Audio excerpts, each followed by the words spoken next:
Apakah hutang manusia di dunia menghambat untuknya ke surga? Kalau belum sempat terbayar, tentu ini akan dihisab di timbangan. Hutang-hutangnya akan dibayar nanti dengan pahalanya. Ya. Jadi seperti itu, Wallahu a'lam. Masalah dia dihambat masuk surga, tentu saja dilihat nanti. Kalau setelah utang itu ternyata amal baiknya jadi berkurang, langsung neraka dulu. Makanya harus diselesaikan utang-utang itu teman-teman. Dan ingat, jangan buka pintu hutang. Teman-teman sekalian, kita sekarang ini dililit dengan utang secara sengaja, dibuat program hutang itu. Utang rumah, utang motor, utang mobil, utang HP, hutang semua. Dan ini tidak boleh teman-teman sekalian ya. Kita tidak boleh dalam Islam membuka utang kecuali ada uzurnya. Karena utang itu bagian daripada pelanggaran. Kalau punya kemampuan. Ada orang subhanallah mampu, kaya raya, tapi semua dicicil sama dia. Kenapa harus cicil ini teman-teman sekalian? Tidak boleh buka pintu utang, berbahaya sekali. Kata Nabi SAW, orang mati syahid pun diampuni semua dosanya kecuali utangnya. Dalam hadis ini dikatakan, ruh seorang mukmin bergantung antara langit dan bumi selama utangnya masih belum dibayar. Berat utang itu teman-teman sekalian. Lalu apa kira-kira sebabnya utang? Saya pelajari, ternyata utang itu kebanyakan teman-teman sekalian disebabkan karena dua hal. Orang ini malas kerja, atau yang kedua, mau melampaui kapasitasnya. Kalau belum saatnya antum punya rumah sendiri, sewa, kontrak, nggak apa-apa. Bukan aib itu teman-teman.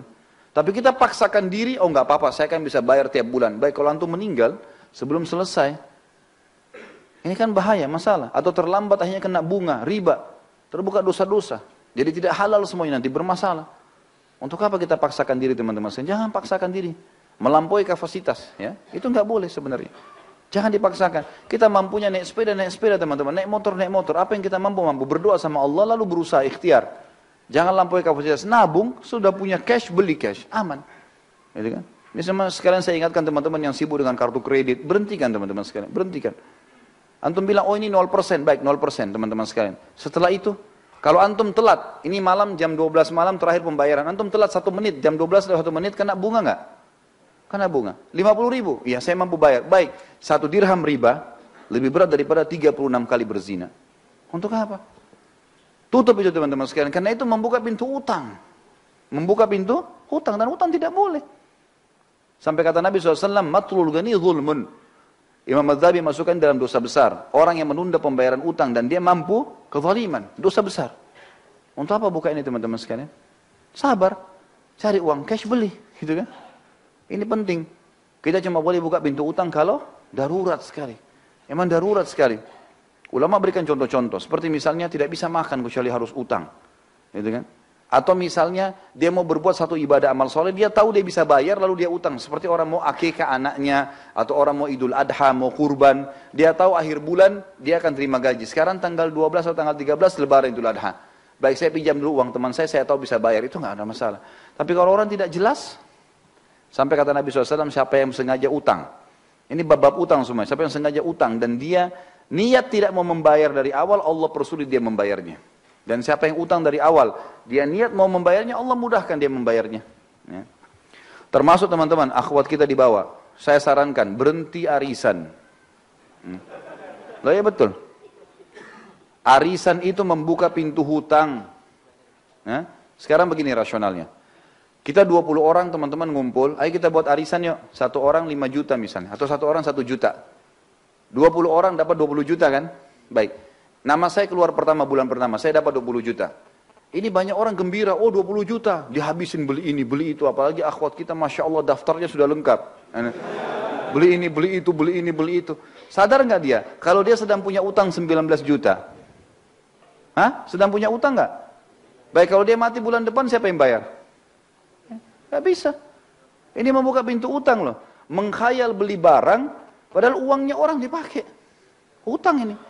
Dan orang yang paling terakhir dapat itu doror. Nggak boleh dalam Islam itu doror. Dia selalu berharap supaya dapat tapi nggak dapat. Namanya nggak jatuh terakhir baru dapat dia. Jadi dia seperti membiayai orang lain semuanya dulu. Lah ya, ini nggak boleh loh teman-teman sekalian. Ada orang tidak melihat hukum syar'i itu bahaya. Kalau menurut saya Allah tinggalkan. Pernah istri saya ikut, saya nasihatin dia, hati-hati loh, berhenti, ini nggak boleh. Waktu dia sampaikan saya bilang ini nggak boleh. Ini bahaya membuka pintu utang. Sekarang kalau kau meninggal dalam 2-3 bulan setelah itu, siapa yang bayar?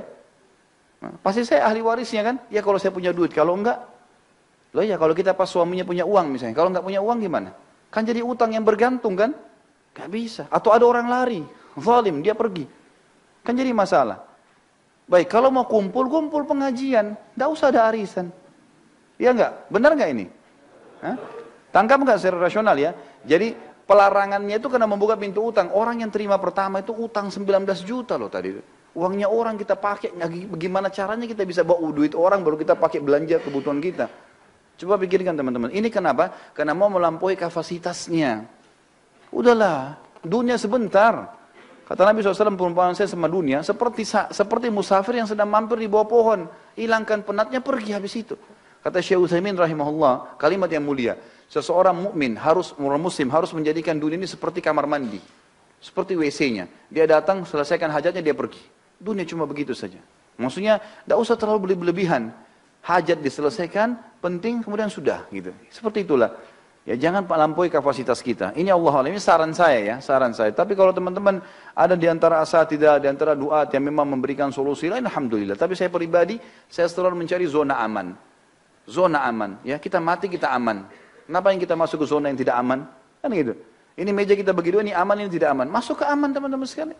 Ibadah yang ada perintahnya, gitu kan. Jangan buka masalah dengan orang lain, jangan buka pintu utang, jangan gantung sesuatu, udah jelas semua. Kalau saya tanamkan dalam diri saya prinsip adalah semuanya harus jelas, udah. Halal halal, haram haram, halal tinggal nikmati, halal tinggalkan. Nikmatin yang mampu saja yang ada, sudah. Saya pulang ke rumah kadang-kadang istri saya tanya ada makanan, nggak ada. Mau beli makanan di sebelah, beli aja makanan, tidak apa-apa. Sini bawa, toh makan. Untuk apa saya ribut dengan masalah makanan? Tinggal beli makanan di sebelah, makan. Bismillah, alhamdulillah, yang penting lapar sudah hilang, habis. Dunia begitu kok. Masuk lihat pakaian saya mana yang ini, oh belum dicuci, baiklah. Yang ada saja saya pakai, clear, selesai. Jelas kok, aman saja gitu kan. Gak ada sesuatu yang harus kita ributkan. Jadi ini poin yang mesti difikirkan juga teman-teman sekalian.